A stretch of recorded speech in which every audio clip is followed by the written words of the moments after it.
few people running late and they'll join us as they get in. And traffic is The merry men are coming. Yeah.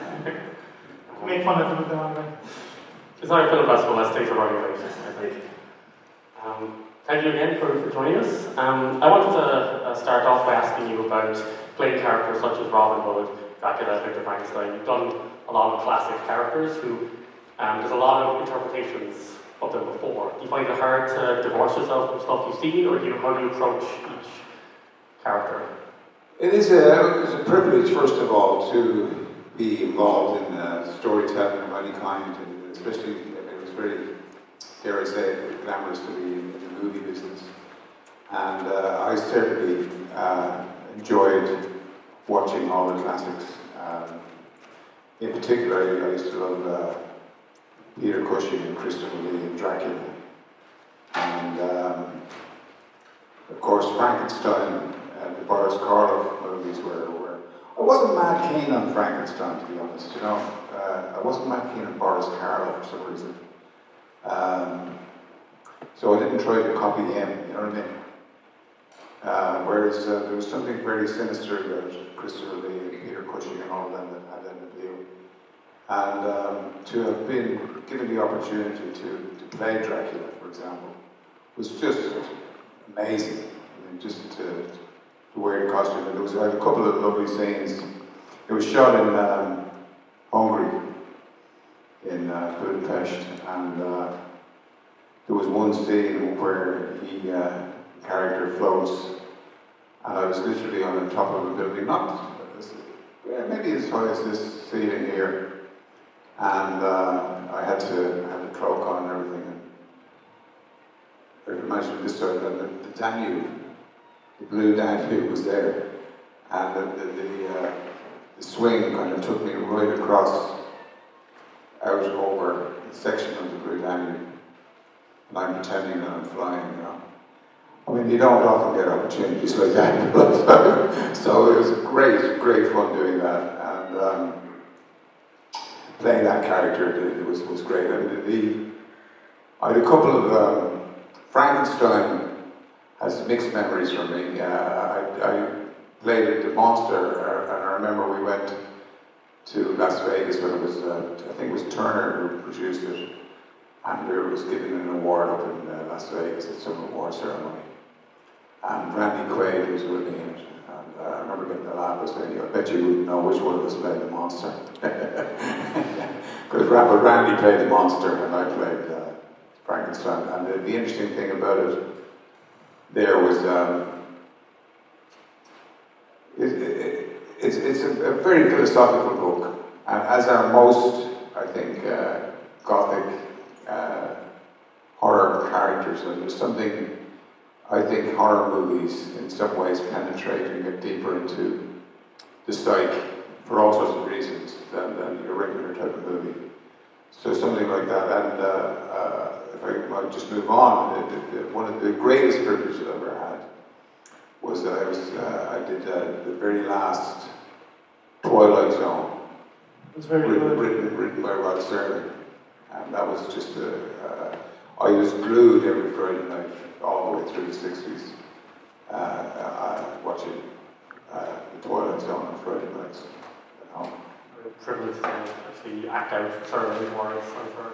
Say again? We're privileged to act out Serling's words. Absolutely. I mean, these were called the lost. There's two. I mean, I didn't do them in a contemporary way. It was they were called the lost classics because they were found in a drawer by his wife or something long after he had passed away, and they were very fortunate to be able to get produced. And I worked with my favourite actor just about of all time, Jack Palance, and he was quite a curmudgeonly sort of character. And you'd ask him how he was, and he'd say, "What do you really want to know for?" And he's American accent. And years later, the character that, if you ever get a chance to see it, it's called Where the Dead Are. You get it on YouTube, I think, and it's called The Lost Classics. Rod Serling, Twilight Zone, hashtag. And he played a character who had discovered the secret of eternal life or youth, and in a town south of Boston. We actually shot it in North Carolina, but and the locals in the storyline decided that they didn't want him to leave, so they cut off his legs. And most of all of the storyline really was based on me as a doctor coming to try and get the recipe from him, and him in the bed with no legs. And he had just come off shooting that, what was that one, Curly, Western. Oh, City Slickers. City Slickers, that's right. Literally, the day of shooting, he finished shooting City Slickers, which I believe he got an Oscar for the day before. And it was the first time I'd ever seen it done. He had a monitor behind the camera, so he could read his lines, because he had all the lines. I had very little to say. And what I conclude by saying then, about 3 years later, I happened to work with him again. I was out in the Isle of Man. The symbol is 3 legs, as you know. And I said hello, Jack, to him one morning. I said, who are you? And I said, I've worked with you before. He says, what do you mean you worked with me? I said, I worked with you and you had no legs. Now you've only got 1 leg. He was Long John Silver. So yeah, I mean, it's a real privilege to be working at all, but I do love the genre, the horror movie genre. So playing Dracula and Frankenstein and Rod Serling is really a highlight for me. I played the devil as well in Highway to Hell with Chad Lowe, Rob Lowe's brother. We had Ben Stiller in that. I played a good devil. Say no more. Yes, as well, we were talking about earlier, Sleeping with the Enemy as well, it was not like a classic horror. The kind of character you played in that is certainly terrifying. That's very observant of you, I think. I think Sleeping with the Enemy works because it's on the border of a horror movie, and it has a sense that's in black and white. It feels like it's a black and white movie. And interestingly enough, there was a moment, the director, Joe Rubin, was meticulous, a New York Jewish guy, fabulous sense of humor and everything, but very, very, very, very precise in the way he worked. And Sleeping with the Enemy is based on a novel. And in the novel, the character, the Julie Roberts character in the film, she changes her disguise and cuts her hair, and it goes into the toilet in the novel, and she flushes it away. But the character finds strands of hair. But in the movie, Joe Rubin had her take her wedding ring off and drop it into the toilet. And I said to Joe, Joe, everybody knows that ring is not going to flush away. He said, that's precisely the point, Patrick. Alfred Hitchcock, the greatest horror movie maker, after The Twilight Zone, the Alfred Hitchcock half hour was the other one. Alfred Hitchcock said there has to be a moment in a horror movie where the audience say, don't do that to the screen. And if they're doing that, you've got them. And actually, was it was a very intense role? Was it sort of hard getting into that mindset when you're on set? No, I'm that kind of person. Yeah, so you really enjoyed it? No, it was a little bit of method going on there, and I had to keep myself to myself and to keep up that intensity for sure. But it wasn't that difficult, as I say. And it really It wasn't much of a stretch. that was a hugely successful song. It was actually, I believe, the first film ever released in January that ever made 100 million. It made 100 million in its first, and I believe it was the first Irish actor ever in a $100 million movie, so whoever that was. Amazing how money gets applause, isn't it? I'd like you to take us away from the more sinister characters you played. I mean, Robin Hood is very heroic. I was horrific in that. And I'm really pleased. I'm going to watch it myself. I haven't seen it for donkey's years, and it was a great privilege to be offered the role of Robin Hood. But there's a little story with that which I have told before, but it's quite amusing. Obviously, Robin Hood is an iconic, let's call it English character. And in fact, underlying the story is that Robin Hood was the green man, if you like, and was a sort of force of nature. But he also became, on a political level, the Norman, the beginning of England, really, as an identity in itself. Saxons and all of that sort of stuff. And when I got cast on the very, very first day of shooting, the scene was the scene with the bow and arrow, and where Robin comes. And apparently, historically, they didn't have a target as such to test archers.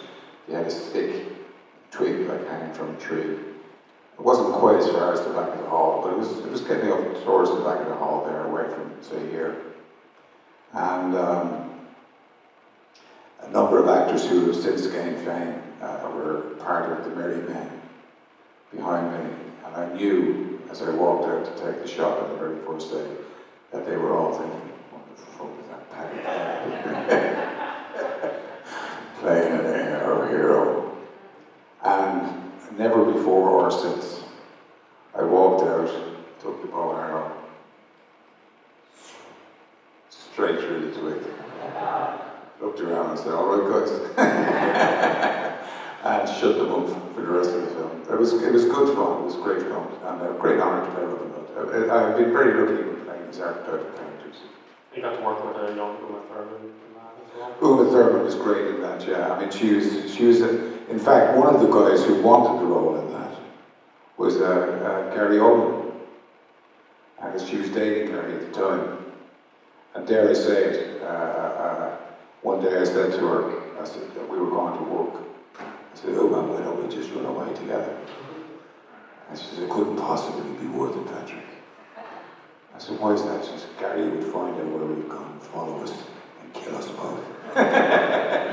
He's a wonderful character, Gary. And you've seen him recently, I think, in Churchill. Did you see that? What an actor. I think Gary Oldman was great. You were here actually in Cork recently enough, in last year, playing A Murder at Shandy Hall, the musical. Yeah, which is almost a horror movie. Yeah, it's very classic. You know, I'd like to see that film one day, to be honest. It was an extraordinary story, a true story, and hopefully it might get staged again sometime. It was a musical, and it was set out in Dripsy. And the story behind that was that the character I played had been in the wars out in India and had returned with he did have a morphine problem when he returned. And he had a wife and family, lived in a house that still exists in Jersey. And he and a doctor friend of his, or another friend of his, used to play gin in the evening. And his friend had a family as well and had a governess, or whatever it is, to teach his children. And my character fell in love with this girl and ended up having an affair with her. And slowly but surely, his own wife started to get ill. To put a long story short, she died. And my character goes off and married the governess, who's already pregnant. And the locals went, ooh, something dodgy here. And they exhumed the body of the wife and found out that she'd been poisoned. And they tried my character, found him guilty, and oh man. Happy story to make it easier. But yeah, did you see it? It was great, wasn't it? It was great, wasn't it? Really great. Glad to see that happen again. And you came back and did another musical this year as well? Oh, did you see the Blarney Stone? Great. This is a story in itself. It was written by John McDonough. And I have a place up near Clough Jordan where Tomas McDonough family lived in Clough Jordan. And at the 200th anniversary of the 1916, they had recreated the parlour of Tomas McDonough in the local community centre, heritage centre. And So it was opening at 10 o'clock. I went in a bit early, and we were discussing the piano in the corner, which was out of tune, etc. Should it be tuned up, etc. And May Casey, who was running the place, had a lot of attention, obviously, to Moss, but not a lot of people know that his brother was also a writer, and he wrote a play. I said, really? What play did he write? He wrote a play called The Irish Jew, J-U-W. Wow, that's a controversial title. I never heard that one. And I said, where did I ever get a copy of that? She said, in that drawer over there. So I went and I got it out and was perusing that. And she said, he wrote a musical. I said, what was that about? She said, The Blarney Stone. I said, where would I find a copy of that? She said, in that other drawer over there. And I took it down to the people in Macroom who had done Murder at Shandy Hall. And we had it on at the Opera House here this year. And if it ever comes on again, go and see it. It's a nice piece. But the interesting thing that I learned from that was that the Blarney Stone is protected very often, it's considered by leprechauns. But the person who sent the leprechauns to protect the stone was the goddess Cleana. And there's a place called Corrie Cleana out the road here. And she was the goddess of love. Not many people know that. You know that, haven't you? And we have a song, haven't we? What's it called? No, there's a song. Time for love. The goddess of love, time for love. And if you get me going, I'll start singing it now. We're not going to sing it. Actually gave you a nice natural segue into the fact that you do put out music as well, you're a musician. Oh yeah, I want you to all go on your Spotify today. And there's a little song with the fewest amount of words that would fit into the song. 2 words. Oh, yeah. That's all it is. Oh, yeah. Can everybody say that? Oh, yeah. There you go. Now, go to your Spotify later and have fun listening to it. It's a nice piece. After Robin Hood, okay? Thank you very much for taking Oh, the time. pleasure. I'm going to watch the movie. I can't wait to see it. It's a good little movie, and I can't remember. I do horse riding and sword fencing and everything. I can't wait. Thank you very much. Thank you so much.